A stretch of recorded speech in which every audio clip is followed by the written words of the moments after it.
ప్రస్తుతం మనతో పాటు బీఆర్ఎస్ పార్టీ రాష్ట్ర నాయకులు సురేష్ యాదవ్ గారు ఉన్నారు. సురేష్ యాదవ్ గారు, మీరు ప్రతి ఒక్క సభలలో అంటే మొత్తం పింక్ కలర్ వేసుకొని ఆ జనాలను ఉత్సాహపరచడం కావచ్చు, ఇట్లాంటివి ఎన్నో చేయడం అనేది జరిగింది. ఈరోజు మీ అభిమాన నాయకుడు కేటీఆర్ అరెస్ట్ అవుతున్నారు అని చెప్పేసి పెద్ద ఎత్తున కూడా వార్తలు వస్తున్నాయి.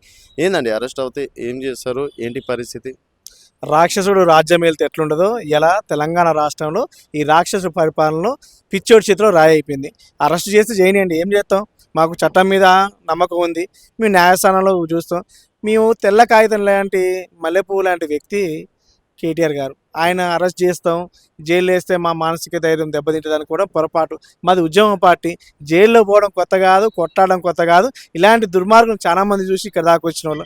తెలంగాణ కోసం కొట్లాడినాం, తెలంగాణ తెచ్చినాం, తెలంగాణ అభివృద్ధి చేసిన వాళ్ళు. మాకు భయపడాల్సిన అవసరం లేదు. ఉద్యమాల్లో అరెస్ట్ అయితే ఏం కాదండి. ఇప్పుడు ఇలాంటి సమయంలో అవినీతి కేసులో అరెస్ట్ అయితేనే ఒక మచ్చ అనేది పడిపోతుంది కదా. అవినీతి గురించి ఎవరు మాట్లాడుతున్నారు? ఈ రాష్ట్ర ముఖ్యమంత్రి మూటలతో పట్టపగలు మిట్ట మధ్యాహ్నం 50 లక్షలతో దొరికిన దొంగ ఈ రాష్ట్రానికి ముఖ్యమంత్రి అయి రావడమే లంక బిందెల కోసం. సెక్రటరీ లంక బిందెలు లేవు, ఏం లేవు అని ఒక లంక బిందెల కోసం, డబ్బుల కోసం, మూటల కోసం వచ్చిన ముఖ్యమంత్రి అవినీతి గురించి మాట్లాడితే మనం నమ్మాలి. ఏ నుంచి జేడు దాకా అన్ని స్కామ్లతో సహా చేసిన పార్టీ కాంగ్రెస్ పార్టీ. వాళ్ళు అవినీతి గురించి మాట్లాడితే మేము వినాలి. మేమంటున్నా ఇలా రాష్ట్ర రైతాంగానికి 7,000 కోట్లతో రైతు భరోసా ఇవ్వడం చాలు, కానీ దద్దమ్మ ముఖ్యమంత్రి 1,60,000 కోట్లతో మూసి ప్రక్షాళన చేస్తాడు. మూసి ప్రక్షాళన చేస్తే సెంటు వాసన వస్తుంది. రాష్ట్ర రైతాంగం చెమట మాత్రం కంపు వాసన వస్తుంది రాష్ట్రానికి ముఖ్యమంత్రికి. ఎందుకంటే ఆయన రైతు కాదు కాబట్టి. వాళ్ళ తాత పోలీస్ పటేలు, వాళ్ళ నాయన పోలీస్ పటేలు, ఈయన పోలీస్ పటేలు కొడుకు. కానీ కేసీఆర్ అంటే ఆయన రైతు. కేసీఆర్ కొడుకు రైతు. వ్యవసాయం చేసే కుటుంబం, వ్యవసాయ కుటుంబం కాబట్టి రైతు కష్టం తెలుసు.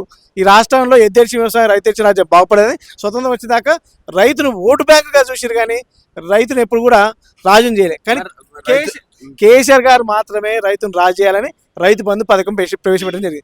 ఏం 2 పండ్లకి ఇస్తున్నావు సన్నాసి, 3 పండ్లకి అన్న ఈ 3 పీట్ల మొగోడు 2 సార్లు రైతు బంధు కొట్టిండు. ఇవాళ 15,000 12,000 చేసిండు. 12,000 చేసినాక రాష్ట్ర రైతాంగం తిరుగుబాటు చేస్తుంది.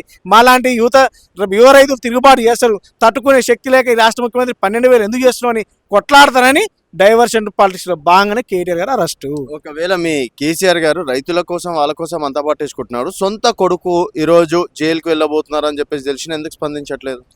మీకు ఒక విషయం ఏంటంటే, కేసీఆర్ గారు అనేట ఆయన కేసీఆర్ కుటుంబానికి కల్వకుంట్ల కుటుంబం ఆస్తి కాదు. నాలాంటి ఒక సామాన్య కార్యకర్త అరెస్ట్ అయినా బాధపడే వ్యక్తి.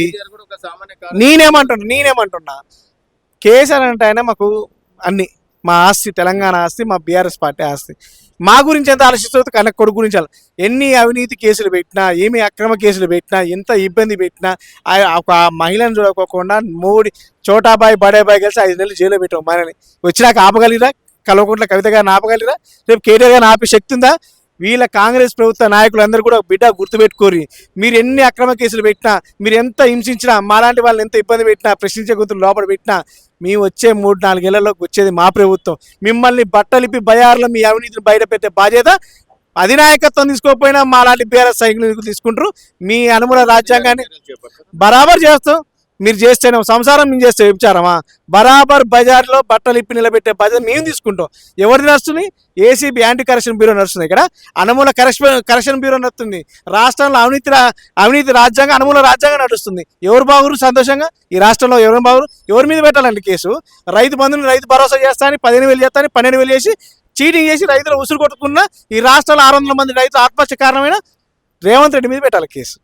ఈ రాష్ట్రంలో ఇప్పటిదాకా గురుకుల పాఠశాల విద్యాశాఖ మంత్రిగా ఉన్న, కనీసం అన్నం పెట్టకుండా 66 మంది చావు కారణమైన ఈ విద్యాశాఖ మంత్రిగా ఉన్న ఈ అనుమూల రేవంత్ రెడ్డి మీద పెట్టాలి.